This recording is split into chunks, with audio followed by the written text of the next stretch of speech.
Capítulo 2. Sombras en los pueblos olvidados. La Patagonia. Una palabra que evoca imágenes de inmensidad.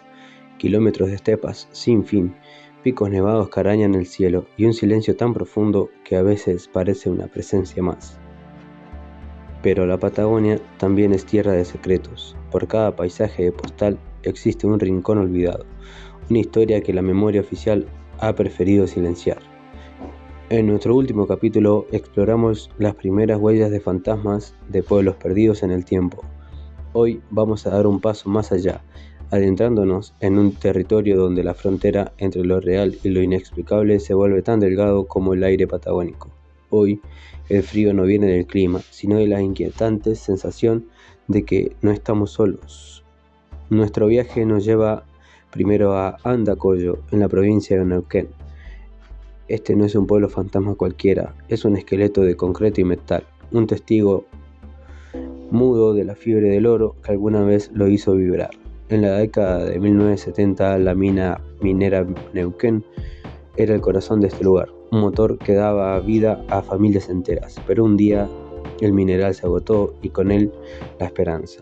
Hoy la mina está sellada y el pueblo yace en silencio. Caminar por sus calles es como entrar en una fotografía en blanco y negro. Las casas están deshabitadas, las ventanas rotas y el viento, en su monótono lamento, parece ser el único habitante. Sin embargo, para pocos lugareños que resisten a poca distancia de las ruinas, este lugar no está del todo vacío. Los mineros se fueron, pero su trabajo, su esfuerzo y quizás algo más quedaron atrás. Los testimonios de los habitantes, casi idénticos, hablan de algo más que simple nostalgia.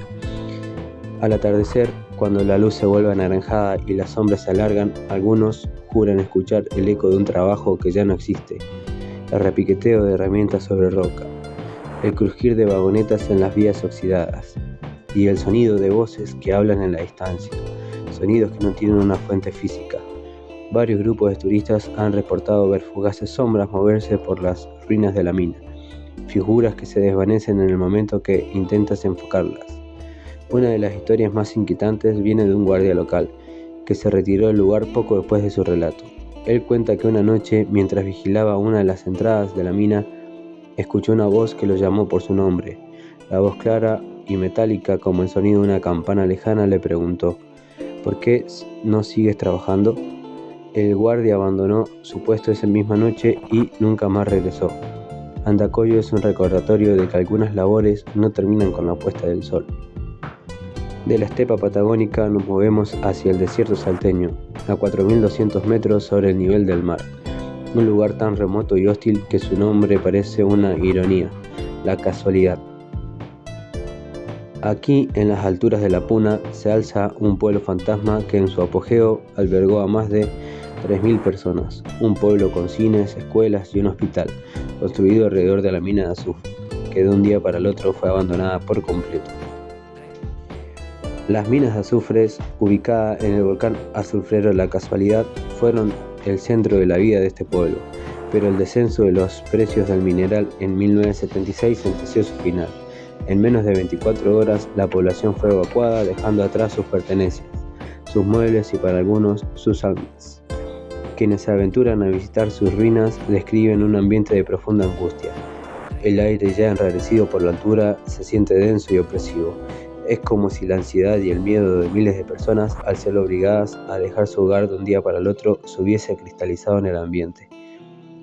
El fotógrafo local, Luis Cancino, quien visitó la zona para un reportaje, relató una experiencia escalofriante. Mientras fotografiaban los restos de las escuelas, escuchó risas de niños que rebotaban en las paredes vacías. Al acercarse a las aulas, las risas se detuvieron abruptamente, dejando un silencio aterrador. Otros testimonios hablan de luces que se encienden y apagan en los pasillos de las minas abandonadas y que figuras que se asoman por las ventanas rotas, como si estuvieran observando a los intrusos que osan molestar su eterno descanso. En lo profundo de la estepa patagónica existe un lugar cuyo nombre hiela la sangre: el Cañadón de los Muertos. Según la historia oral de los nativos tehuelches y los primeros colonos, este lugar fue escenario de sangrientos enfrentamientos entre diferentes tribus y más tarde con el ejército. Se dice que la tierra está saturada de la sangre y el dolor de esos combates, un dolor que se rehúsa a desvanecerse. Los pastores de la zona, que a menudo llevan a sus rebaños a través del cañadón, tienen sus propias historias. Cuentan que al caer la noche, cuando el silencio del campo es absoluto, pueden escuchar los ecos de gritos de guerra y lamentos de agonía.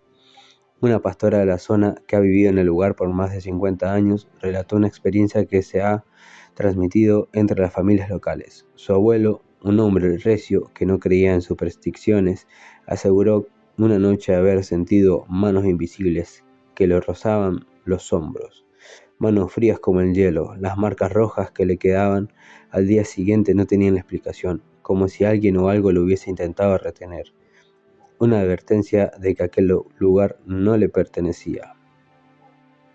Este lugar es un portal al pasado, un sitio donde el dolor y el sufrimiento de un pasado violento aún resuenan en el viento, atrapado en el tiempo y sin posibilidades de escapar. Si hay un grupo de personas que conocen los secretos de la Patagonia, son los camioneros. Ellos pasan días y noches recorriendo las desoladas rutas, estas arterias solitarias que unen puntos casi inaccesibles en la soledad del camino. Es fácil que la mente juegue trucos, pero cuando la experiencia se repite una y otra vez en los mismos tramos de la ruta, ya no podemos hablar de mera imaginación.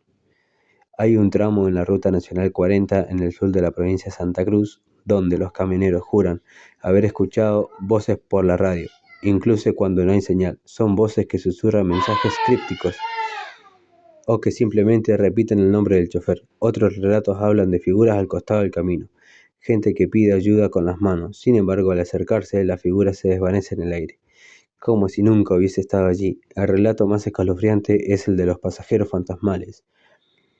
Un camionero que viaja con frecuencia entre el río Gallegos y el Calafate aseguró haber levantado a una mujer que le pidió que la llevara a un pueblo llamado Piedra Blanca, un lugar que no existe en ningún mapa. Cuando el chofer, intrigado, volteó para preguntarle de nuevo, el asiento del lado estaba vacío. Un frío helado llenó la cabina y a pesar de la calefacción estaba encendida a toda potencia. La Patagonia no es solo un destino turístico, un paisaje para mirar. Es un libro abierto, donde cada ruina, cada cañadón y cada kilómetro de carretera solitario tiene una historia. Los lugares nunca se abandonan por completo. Algo de quienes los habitaron, de quienes sufrieron y de quienes murieron queda atrapado en el tejido de la realidad. Son memorias atrapadas en el tiempo o quizás presencias que aún buscan ser escuchadas. El silencio patagónico, que al principio parece vacío, está en realidad lleno de ecos del pasado. Solo tienes que saber escuchar. En el próximo episodio continuaremos nuestro viaje por las rutas desoladas de la Patagonia, desenterrando mitos y persiguiendo las huellas de lo inexplicable.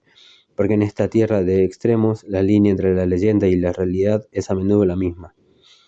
No te pierdas el próximo capítulo, el misterio de la ruta fantasma y la leyenda del gendarme. ¿Alguna vez has sentido que un lugar tiene una energía propia o que la historia de un sitio parece persistir en el ambiente? Comparte tus experiencias y juntos seguiremos explorando los misterios que se esconden en la inmensidad de nuestro mundo.